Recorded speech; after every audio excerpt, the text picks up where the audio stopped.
स्वागत है आप लोगों का आपके अपने educational channel home science with Puja में, जिसमें हम बात कर रहे हैं अभी प्रसार शिक्षा यानी एक्सटेंशन एजुकेशन की। और हमारा जो टॉपिक था अभी कंप्लीट नहीं हुआ है। ये आपके जो स्टडी मटेरियल है, जो शिक्षण विधियाँ हैं उसमें क्या क्या क्या क्या चीज़ें, क्या क्या मेथड यूज़ किए जाते हैं शिक्षण विधियों के लिए, कितने टाइप्स के होते हैं, इनके बारे में हमारी जो है चर्चा। विजुअल टीचिंग एड्स हमने देख लिए थे। इसके बाद में हमने नॉन प्रोजेक्टेड के बारे में देख लिया था, किस तरह के होते हैं, क्या क्या टाइप होते हैं, जैसे कि पोस्टर है, चार्ट है, इन सब के बारे में हमने डिस्कस कर लिया था। आज हम बात करेंगे प्रोजेक्टेड के बारे में। थोड़ा सा बात कर ले प्रोजेक्टेड और नॉन प्रोजेक्टेड होता क्या है। प्रोजेक्टेड तो ऐसा जो है शिक्षण विधि, ऐसे टीचिंग एड्स होते हैं जिसमें बिजली का यूज़ किया जाता है। नॉन प्रोजेक्टेड जो टीचिंग मटेरियल होते हैं वो ऐसे टीचिंग एड्स होते हैं जिनमें बिजली का यूज़ नहीं किया जाता है। जैसे कि हमने पिछली बार देखा था नॉन प्रोजेक्टेड में कि क्या क्या चीज़ें यूज़ की जाती है, जैसे पोस्टर है, चार्ट है, फ्लिनल बोर्ड है। इसके अलावा चार्ट, पोस्टर, ये सब चीज़ें हमने देखी थी। और आप इसके अलावा भी कई सारी चीज़ें हमने, फ्लिप चार्ट है, ये ब्लैक बोर्ड है, ये सारी चीज़ें हमने इसमें पिछली क्लास में देखी थी कि क्या क्या होते हैं नॉन प्रोजेक्टेड टीचिंग एड्स। आज हम जानेंगे प्रोजेक्टेड एड्स के बारे में, मतलब ऐसी चीज़ें जो कि जिनमें बिजली का उपयोग किया जाता है, बिजली का यूज़ किया जाता है, और इन्हें भी कई अलग अलग भागों में बांटा गया है और क्या क्या इसमें हम पढ़ेंगे। और बहुत ही इम्पोर्टेंट क्लास है, तो क्लास को देख रहे हैं अगर आप, तो पहले इसे सब्सक्राइब कर लीजिए, ऑल का बटन दबा दीजिए, नीडी स्टूडेंट्स के साथ इसे शेयर कर दीजिए। तो चलिए क्लास को शुरू करते हैं। प्रक्षेपित यानी प्रोजेक्टेड, जिसमें कि हम क्या करते हैं, बिजली का यूज़ करते हैं। इसमें हम क्या करेंगे, बिजली का यूज़ करते हैं। देखिए इलेक्ट्रॉनिक डिवाइस यूज़ होती है इसमें, क्योंकि हम बिजली का यूज़ कर रहे हैं। ये स्टडी को इंटरेस्टिंग बनाता है क्योंकि इसमें एनिमेशन वगैरह यूज़ किए जाते हैं, और हमें पता है कि जितने ज़्यादा हमारे जो साइंस ऑर्गन है काम करेंगे उतना ज़्यादा जो है स्टडी इंटरेस्टिंग होगी और इजीली समझ में आएगी। तो इसमें क्या है, स्टडी इंटरेस्टिंग हो जाएगी आपकी। किसमें हो जाएगी, प्रोजेक्टेड में, क्योंकि नॉन प्रोजेक्टेड में हमें लिखा हुआ मटेरियल मिलेगा, लेकिन इसमें प्रोजेक्टेड में हम बिजली का यूज़ कर रहे हैं, अलग अलग डिवाइस का यूज़ कर रहे हैं। इससे हम बच्चों को अलग अलग तरीके से पिक्चर दिखा के या फिर क्लिप्स दिखा के या उसकी इमेज दिखा के हम और ज़्यादा क्लियर कर सकते हैं। स्पेशली जो ग्रामीण लोग हैं उनके लिए यूज़ किया जाता है। लेकिन अगर आप बीएड वगैरह भी कर रहे हैं तो उसमें भी ये टीचिंग एड्स पूछे जाते हैं, शिक्षण विधियाँ पूछी जाती हैं, और बहुत ज़्यादा नंबर की होती हैं और कंफ्यूजन बहुत ज़्यादा होता है इनमें। तो अगर आप बीएड वगैरह का भी एग्ज़ाम दे रहे हैं तो ये भी आपके वहाँ पर भी ये काम आ सकता है। आप इजीली इसे लर्न कर लेंगे तो ये आपके लिए बहुत ही ईजी हो जाएगा। तो यहाँ पर हमने क्या देखा, प्रक्षेपित यानी प्रोजेक्टेड, यानी जो ऐसी शिक्षण विधियाँ जिनमें क्या मेन तो क्या है, बिजली का यूज़ किया जाता है इसमें। दूसरा, स्टडी इंटरेस्टिंग होगी। तीसरा, ये लर्निंग को फास्ट करेगा। फास्ट क्यों करेगा, क्योंकि हमारे ऑल सेंस ऑर्गन काम करेंगे, और हमें पता है जितने ज़्यादा हमारे सेंस ऑर्गन काम करते हैं उतने ही हम एक्टिव रहते हैं और उतना ही हमें ज़्यादा समझ में आता है। ये आपने दहामा के जो सिद्धांत थे उनमें भी देखा होगा और पढ़ा होगा आपने, मैंने आपको बताया भी था पिछली क्लास में। तो एक बार अगर आपने नहीं देखी ये क्लास तो वहाँ पर आप जाकर डिटेल में देख लें, क्योंकि अभी अगर मैं यहाँ पर बताऊँगी तो बहुत ज़्यादा लंबी क्लास हो जाएगी। इसके बाद में ये क्या होगा, कंफर्टेबल होता है। सुविधाजनक क्यों होता है, क्योंकि इसमें वहीं पर हम सारी चीज़ों को इमेज के थ्रू या फिर क्लिप्स के थ्रू हम दिखा सकते हैं, जिससे कि प्रैक्टिकली नॉलेज भी बढ़ती है। मान लीजिए हमें किसी को बीजों के बारे में बताना है, अलग अलग बीजों का यूज़ किस तरह से किया जाता है, कैसे उसको और ज़्यादा हम प्लांट को ज़्यादा ग्रो करवा सकें, तो उसके लिए हम उनको इमेज दिखा सकते हैं। साथ ही हम उस छोटी सी क्लिप से उनको समझा सकते हैं कि इस तरह से आप बीजों को और अच्छा कर सकते हैं, इस तरह के हमें बीज लाने चाहिए, ये इसी तरह से इनको उगाना चाहिए ताकि ज़्यादा से ज़्यादा हमारी फसल ग्रो करेगी। जितनी ज़्यादा फसल ग्रो करेगी उतना ज़्यादा हमारा जो है स्टेटस अच्छा रहेगा, साथ ही आर्थिक स्थिति भी अच्छी रहेगी। तो ये चीज़ें हम जान जाते हैं। दूसरा, अब जानते हैं टाइप्स जान लेते हैं प्रोजेक्टेड डिवाइस के। तो ये 3 टाइप्स के होते हैं। अभी इसमें थोड़ा सा कंफ्यूजन रहता है कई बार कि ये क्या है, कैसे। तो चलिए बहुत ही इजी तरीके से आपको समझा दूंगी और आपको इतना अच्छे से समझ में आ जाएगा कि आगे इसको आप भूल नहीं पाएंगे। प्रत्यक्ष का मतलब सामने, हमारे सामने ही हो रहा है, डायरेक्ट, जिसको हम इंग्लिश में बोलते हैं।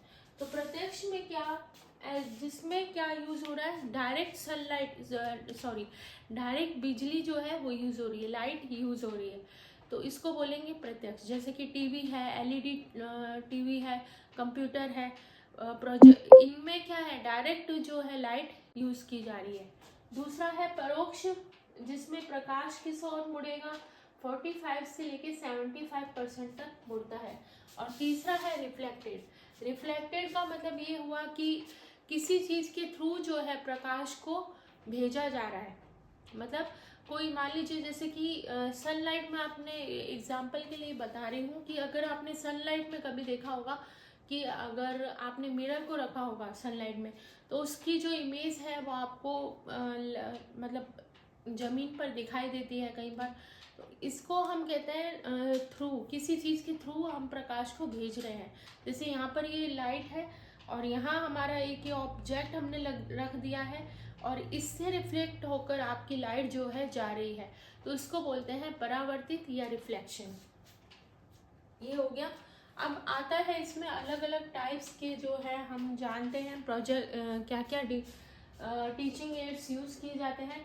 तो प्रोजेक्टेड में पहला जो है वो है ओवरहेड। पहला क्या है, ओवरहेड है। पहले में ओवरहेड, इसमें क्या होता है, प्रकाश डायरेक्ट और अप्रत्यक्ष दोनों तरीके से इमेज देख सकते हैं। प्रकाश जो है दोनों तरह से जो है प्रवाहित किया जाता है, यानी दोनों तरह से इसको मतलब दोनों तरीके से प्रवाहित किया जाता है, ताकि प्रत्यक्ष डायरेक्ट भी और अप्रत्यक्ष भी दोनों तरीके से। ओपेक जो प्रोजेक्टर होता है उसमें इसको हम एपिडो स्कोप भी बोलते हैं। ओपेक प्रोजेक्टर जो है इसे हम एपीडी स्कोप भी बोलते हैं। इसको हम परावर्तित सिद्धांत भी कहते हैं और साथ ही रिफ्लेक्शन मेथड पर ये बेस्ड होता है। और ये रिफ्लेक्शन मेथड पर बेस्ड होता है। साथ ही यहाँ पर जो EPI लिखा हुआ है, इसका मतलब होता है मशीन के ऊपर। एक मिनट, EPI का मतलब क्या है, ओपेक प्रोजेक्टर है और ये EPI, इसमें क्या है, रिफ्लेक्शन मेथड यूज किया जाता है, ओपेक प्रोजेक्टर होता है। साथ ही ये परावर्तन पर भी काम करता है, परावर्तन रिफ्लेक्शन पर ये काम करता है। तीसरा है मूव प्रोजेक्टर। आई थिंक आपको ये शो नहीं हो रहा है, एक मिनट।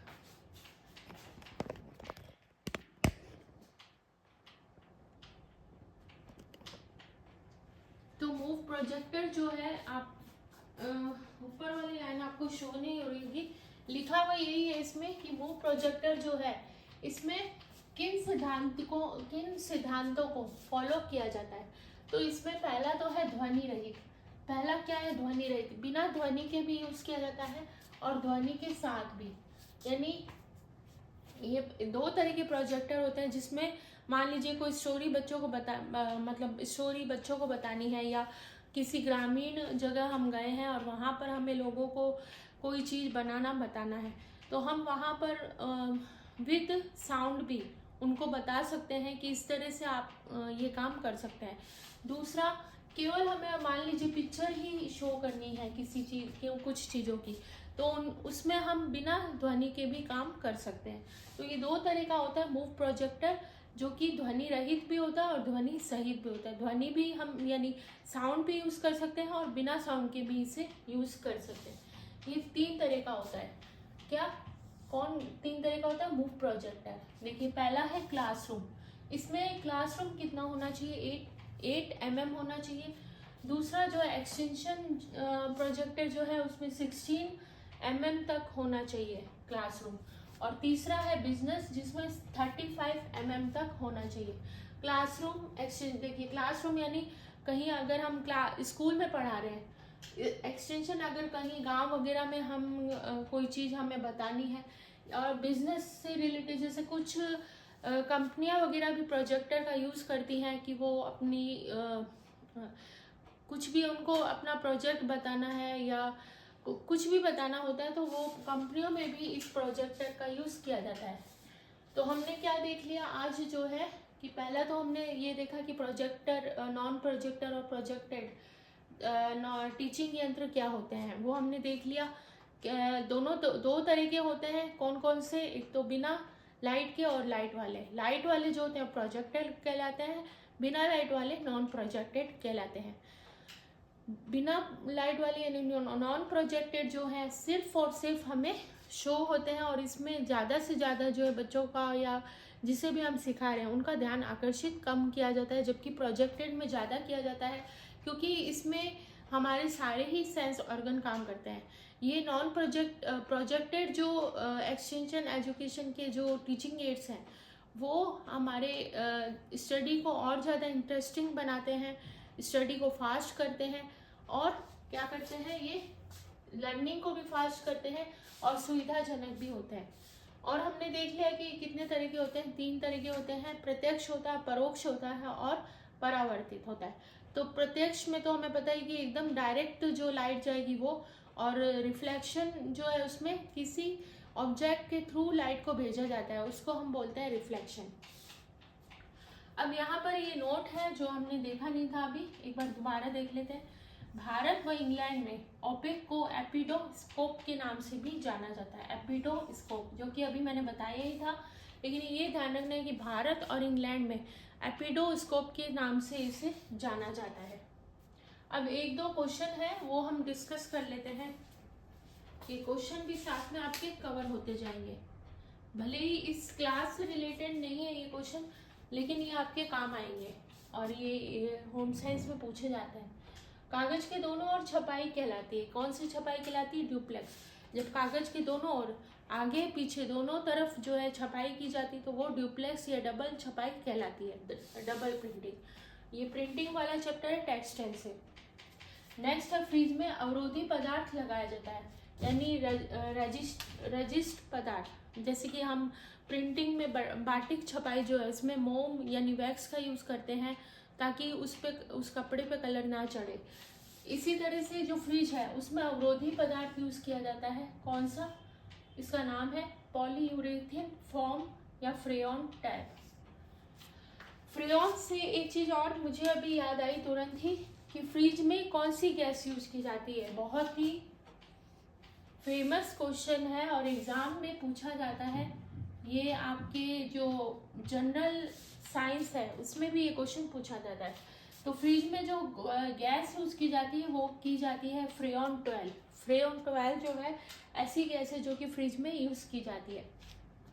इसके बाद में है रंगों की क्रियाविधि में अनुक्रम होगा। रंगों की जो क्रियाविधि है उसमें क्या किस तरह का सीरीज रहेगी? अनुक्रम का मतलब क्या क्रम रहता है उसका, ये आपको शो नहीं हो रहा आई थिंक। तो ये क्वेश्चन है कि रंगों की क्रियाविधि में क्या अनुक्रम रहता है, क्या क्रम रहता है। तो पहला तो है अवशोषण। पहले तो कपड़े ने रंग को अवशोषित कर लिया। दूसरा अधिशोषण, थोड़ा बहुत अवशोषित जितना भी उसे चाहिए उतना ले लिया और रंगों को खाली करना, यानी अगर एक्स्ट्रा रंग आ गया तो उसको खाली कर देना। तो ये नेट में स्पेशली क्वेश्चन, नेट में तो पूछा ही जाता है, अगर वैसे भी ये क्वेश्चन आता ही है। तो नेट में और वैसे जो कंपटीशन एग्जाम है उनमें ये पूछा जाता है। सबसे पहले रंग को अवशोषित कर लेगा कपड़ा, फिर अधिशोषण होगा और फिर रंग को खाली कर देगा अगर एक्स्ट्रा रंग चढ़ गया है तो। हमने आज जो काफ़ी सारी चीज़ें देख ली। कोन ऑफ एक्सपीरियंस ये किसने दिया था? कोण ऑफ एक्सपीरियंस जो है वो किसने दिया था? तो कोण ऑफ एक्सपीरियंस जो है एडगर डेल ने दिया था। कोण ऑफ एक्सपीरियंस किसने दिया था? Edgar Dale. एक दो क्वेश्चन और हम डिस्कस कर लेते हैं। ये है कोण ऑफ एक्सपीरियंस, ये किसने दिया था? Edgar del. एडगर डेल ने कोण ऑफ एक्सपीरियंस का जो है दिया था। इसके बाद में आपका आता है थोड़ा बहुत एक बार हम डिस्कस कर लेते हैं। इसकी क्लास जो है हम डिटेल में लेकर आएंगे। तो लिखित सामग्री है, श्रव्य सामग्री है, ये क्या होती है? फिर लिखित सामग्री और श्रव्य सामग्री। लिखित का तो सिंपल मतलब है लिखना, और श्रव्य यानी जिसे हम सुन सकते हैं। लिखित सामग्री जो है, सबसे पहले इसकी एडवांटेज ये है कि ये हमेशा सेफ रहती है, मतलब इसे मिटाया नहीं जा सकता, ये हमारे पास स्टोर रखी रहती है। अगर मान लीजिए हमने सुन के रख लिया है, क्या पता हमें याद रहेगा कि नहीं रहेगा, लेकिन अगर हमने उसे रजिस्टर में लिख लिया है तो वो हमारे पास परमानेंट बन जाता है, और जब अगर हम कभी भूल गए तो उसको दोबारा से यूज़ कर सकते हैं। तो ये इसका एडवांटेज है। दूसरा, लिखित सामग्री जो है उसे कहीं पर भी इजीली सेंड किया जा सकता है, किसी भी लैंग्वेज में। और श्रव्य सामग्री है जो हम बोलकर बताते हैं, उसका जो है परमानेंट नहीं होता है, लेकिन हम उसको भी यूज़ कर सकते हैं, ये है। और लिखित सामग्री का एक एडवांटेज ये भी है कि अगर हमने किसी को लेटर वगैरह लिख के भेजा है, लिखित सामग्री देखिए, बोलकर अगर हमने किसी को मान लीजिए फ़ोन करके कोई चीज़ पूछी है तो उसका तुरंत हमें आंसर मिल जाता है। लेकिन अगर लिख के मान लीजिए हमने व्हाट्सएप पे कोई मैसेज लिखा है और उसको किसी को भेज दिया है, तो उसने सीन कर लिया, लेकिन उसका कब तक फीडबैक आएगा, क्या आंसर आएगा, इसका जो है रहता नहीं है। तो ये डिसएडवांटेज है लिखित सामग्री का, कि जो फीडबैक है उसके आने में देरी हो जाती है, और कई बार भ्रम भी पैदा हो जाता है कि क्या किसी ने हमारे मैसेज पढ़ा कि नहीं पढ़ा। जबकि बोल के या फेस टू फेस अगर हम कोई किसी से कुछ पूछते हैं तो तुरंत उसका आंसर हमें मिल जाता है। तो ये थी आज की क्लास। और अब नेक्स्ट क्लास में हम जो अभी डिस्कस किया हमने ओरल वे में, जो इसे हम जानेंगे, यानी श्रव्य रूप में हमने इसे डिस्कस किया है। इसे अब नेक्स्ट क्लास में हम देखेंगे कि क्या क्या इसमें चीज़ें आती हैं। साथ ही जो लिम्पलेट है, पैम्पलेट है, बुलेटिन है, ये सब चीज़ें क्या होती हैं, इनमें क्या क्या चीज़ें रखनी चाहिए। साथ ही लिखित सामग्री जो है उसमें किन किन चीज़ों का ध्यान रखना चाहिए, न्यूज़पेपर क्या होता है, ये सब चीज़ों के बारे में हम नेक्स्ट क्लास में जानेंगे। और क्लास से जुड़े रहने के लिए, चैनल से जुड़े रहने के लिए चैनल को सब्सक्राइब करके ऑल का बटन ज़रूर दबा दीजिए। तो मिलते हैं नेक्स्ट क्लास में। Thank you so much.